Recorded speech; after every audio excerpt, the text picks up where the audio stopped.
Hey, how's everybody doing? It's Matt McNeil, sitting here in the garage post Monsterpalooza. It was great meeting all the people that I got a chance to speak to at the show. That was really, really cool. Anyway, I'm back in the garage working on, guess who? Jerry. Yep. Actually, tonight I'm working on teeth, and I thought that I would show you guys. I think we talked about this at one point. I was going to try a few different things for the gums on these guys. In the past, I had been taking a little bit of flocking, which is this red, powdery, fibrous material. You see, it's like little fibers, little strings, basically, right? And I was mixing it in 5-minute epoxy and brushing that on, and that was awesome. The only downside to anything with 5-minute epoxy is, well, it sets in 5 minutes. So I started trying to figure out maybe a different way to approach that, and it occurred to me that 3D printer resin, there's 3D printer there, there's a bottle of resin right there, sets with UV light. So then I went on the internet and found this kind of thing, which is basically like UV resin, clear, but for like making jewelry and such. And I thought, well, maybe if I were to take a little bit of that flocking and mix it in with the UV resin, I could work with it as long as I wanted until it's ready to set. And it works, which is great. And so what I've done is I have taken some UV resin, I put some flocking in there, and a little bit of this kind of thing, which is a epoxy dye. It's epoxy paint pigment is what they call it, made by Nick Pro. I have no dog in that hunt, other than the fact that's the brand that I use. I got it on Amazon, and it's really cheap. I use it for all kinds of stuff, to tint 3D printer resin and that kind of stuff. So they're very pigmented drops, almost like an FW ink, but maybe specifically engineered for resin, or maybe it's the same thing as the inks. I don't know. But it's cheap enough that there's no reason to doubt that this is the product to use. So anyway, I mixed a couple of drops of white, a couple of drops of red, and one little drop of yellow in this, in order to paint these gums. And I figured what I would do is I would show you a set of teeth independent of Jerry. So that's what you get with the flocking and a little bit of pigment mixed in for the gums. Now these teeth have a little bit of a yellow wash on them. Yeah, and you can paint this stuff in layers, and what's cool about it is you can do like a thin layer, and then I come back with this, which is a UV flashlight, and go over it just enough. You don't have to get it so that it sets. And this flashlight really isn't great, to be honest with you, but it's enough to get the first layers of, or the layer of UV to set. And then you can paint more layers. And then if you wanted to make certain areas darker than others, then you could do that too. The one thing that I will tell you, though, is because of the flocking, it does clump a little bit. And that's sort of the best and worst thing about it. Because what it does is it gives you the opportunity to let sort of, not nature, but fate determine a little bit of the patterning on those gums. Which is great, because if you look at somebody's gums, they're not pink. You know, there's all kinds of different sort of variations and stuff in there.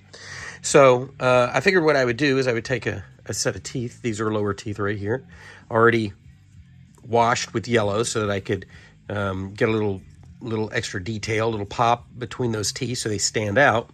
And then come back with a couple of brushes. Now, I've been using this wider brush and a really close, sort of thinner detail brush. I can't really decide just yet which one's my favorite and what's the best way to actually paint these guys. So let's see. Let me move my camera a little bit so that you guys can see what I'm up to. If I do it here. Okay, I can do it here. right? Does that work? So if I come in here and I put a little bit of this stuff on here, you can see that it's, you know, it's pretty pigmented, and that's because of the flocking and a little bit of the epoxy dye or pigment.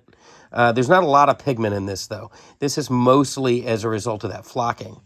But if I come in here and I put a nice little coat, thin, you can put a thin coat, you can put a thick coat. The thicker the coat, the more clumping you're going to get, which, again, isn't the end of the world because you might like the way that it's clumping. Going around these edges is a little bit tricky because what happens, I just bumped it, what ends up happening is it wants to build up a little bit. So you kind of have to dot this stuff around a little bit just to get it. Let's see if I can turn this. Yeah, there we go. Just to get it so that, I can't remember what I was saying now about clumping. You have to dot it around a little bit so that you can break it up and get rid of any kind of lines. Because the one thing that you don't want is it to be streaky. You don't want it to be to feel predictable. You don't want it to feel brushed.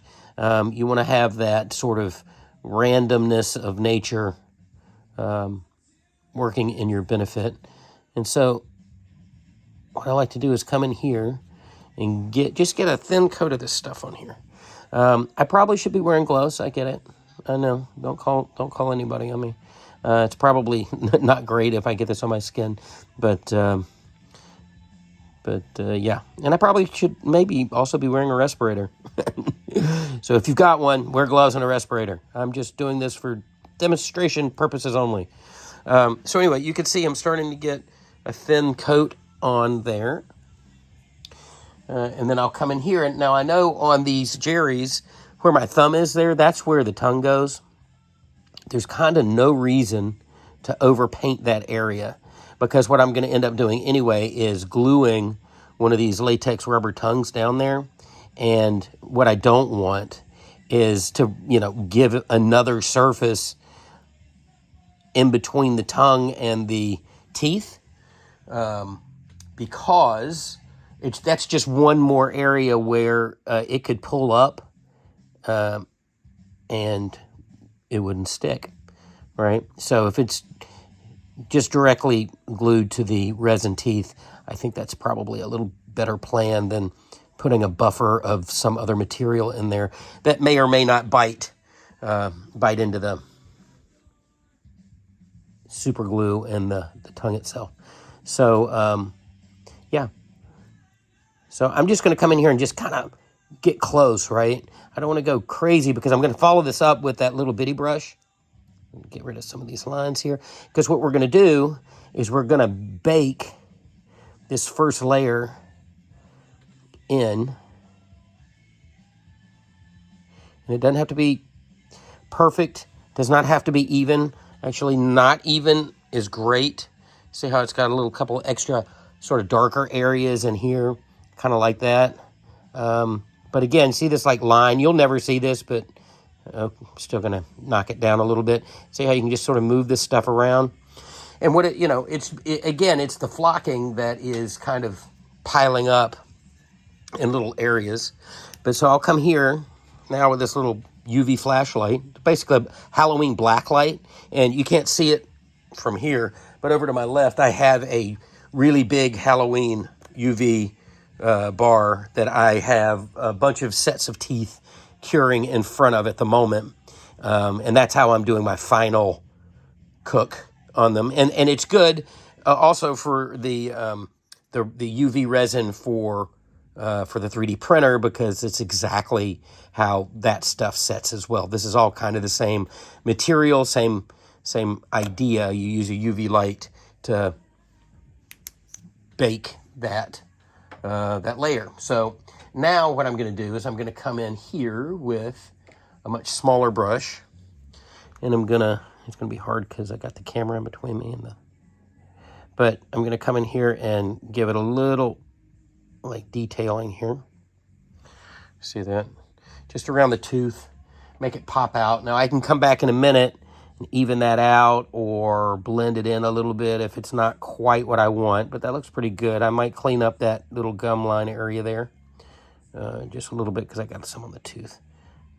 Again, I'm a little further away from it because of the iPhone here.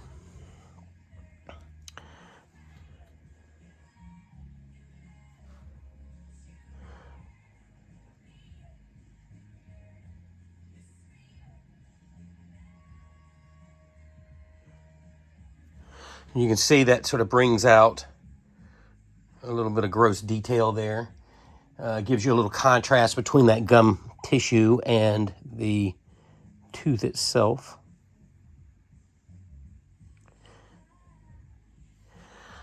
Right. Now, the other thing I am going to do, though, is I'm going to put another layer of resin on the gums themselves. So while this looks a little bit like maybe a little goofy because it's just like a band of red, what I'm kind of doing here is it's like when you paint a house, you know, you cut in, and what that means is you take your sort of detail brush and you get close to the area that you don't want to get paint all over, you know, like against the ceiling or crown molding or something. And so basically what I'm doing is cutting in with this brush so that I can get a nice line at the gums.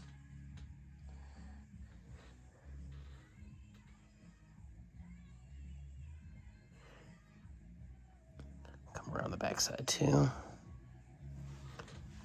It's funny, I thought this was the last set, and then I looked and I have a plate over here with 3 more sets of teeth. Like, oh my God.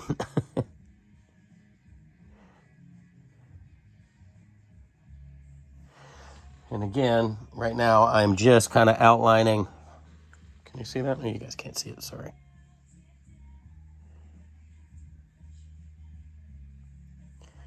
Right.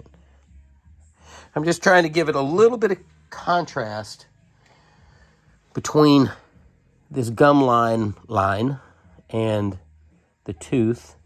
These are not quite as imperative on the backside because, you know, Jerry's got a tongue and he's got upper teeth, and you're going to cram all this stuff in his mouth, and you'll never really see the backside of these teeth. But, you know, we'll know, right? So we might as well do a good job just at least giving him a little bit of color.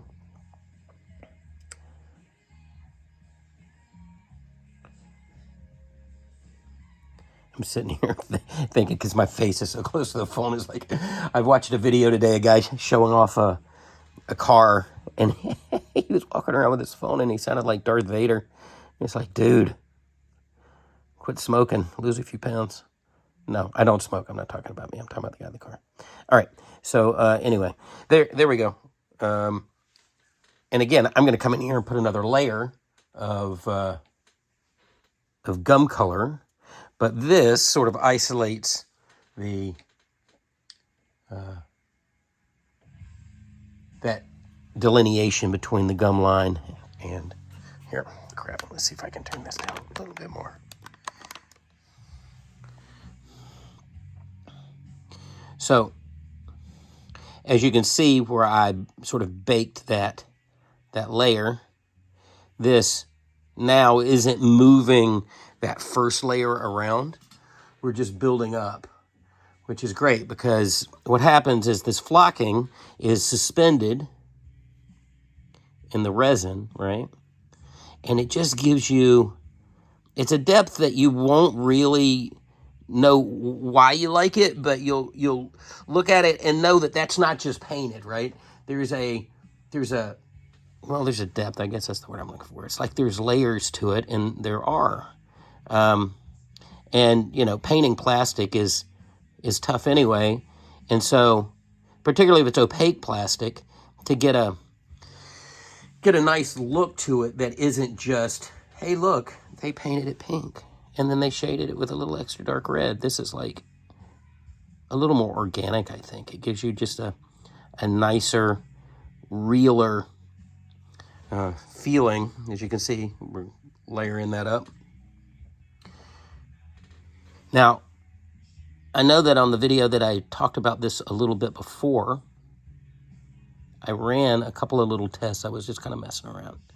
And one of the tests that I did was I put this resin on latex, and it popped right off. So if your teeth are latex, one of two things. If you decided to try something like this, you're gonna want to not just paint like the front surfaces of a tooth, because what'll happen is that mask will flex and that stuff is just gonna pop right off. Now, I could see, and I have not tried this, so if you try it and it doesn't work, and if it sucks, don't blame me. I could see, like, if you had a bank of teeth and you wanted to somehow do it or gum, and you wanted to do it thick enough, right, in layers, thick enough to make it so that this resin piece would almost be like gluing a resin gum over the top of the latex gums. I could see that could possibly work. It could be a terrible idea. So don't come at me if that fails miserably. But it could work. Individual teeth, I think it would be really tough. I think it would just pop off, and then maybe you could glue it back on with super glue. But the adhesive properties of this resin on latex is terrible. So I would not recommend doing that. But if you're doing something with separate teeth or even eyeballs, like, you see guys mixing flocking little threads or whatever in with their epoxy for veining and stuff on a set of eyes.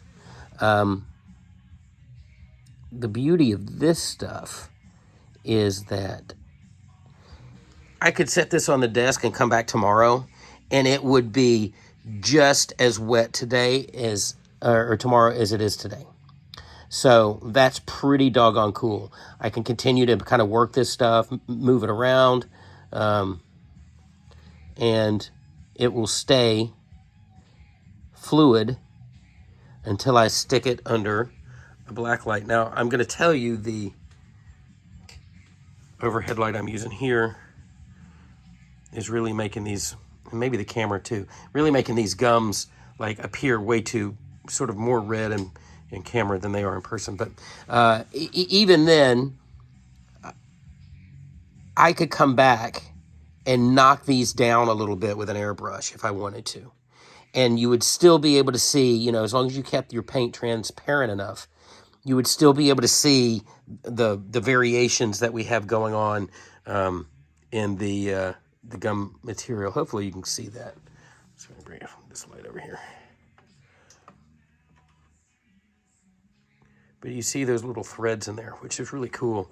And in my opinion, cooler than simply doing a paint up on a set of gums. So there you go. So what I'm going to do now, I don't think I can turn this camera around far enough. No, it won't. I'm going to go set these in front of my Halloween lamp and let those things cure. And when they are done, they're going to look like this, which is great, right? I don't know. I like it. I think it looks really cool. Gives you some breakup there, that you can't get with an airbrush or anything. Now, the other thing that I'll do, though, is when these teeth are done and I've sealed this mask and punched hair and all of that stuff, I always do and I have the eyeballs in. I come back and do an epoxy pass. So I'll epoxy the eyes in here. And then I'll thin it with alcohol, but then I'll put a really thin coating of epoxy on the teeth and gums here. Maybe a little slobber on this side, because if you look at the movie, he's got a little drool on this side. So yeah, there's that. So what it'll do is it'll further kind of bring these things out and help out the overall look. But there you go. Pretty happy with this look. And it's really simple. It's just a yellow wash on the teeth, or yellow, like a dark, like kind of brownish yellow. And just put it on there, wipe it off, and this is what you end up with. And then this sort of flocking trick with the UV resin, and it's YIEHO. I got it on Amazon. It was pretty cheap. It came with two bottles just like this. And you know, I've barely even gotten into this first bottle. So there it is. Cherry teeth. Hope everybody's having a good night, and I'll talk to you soon.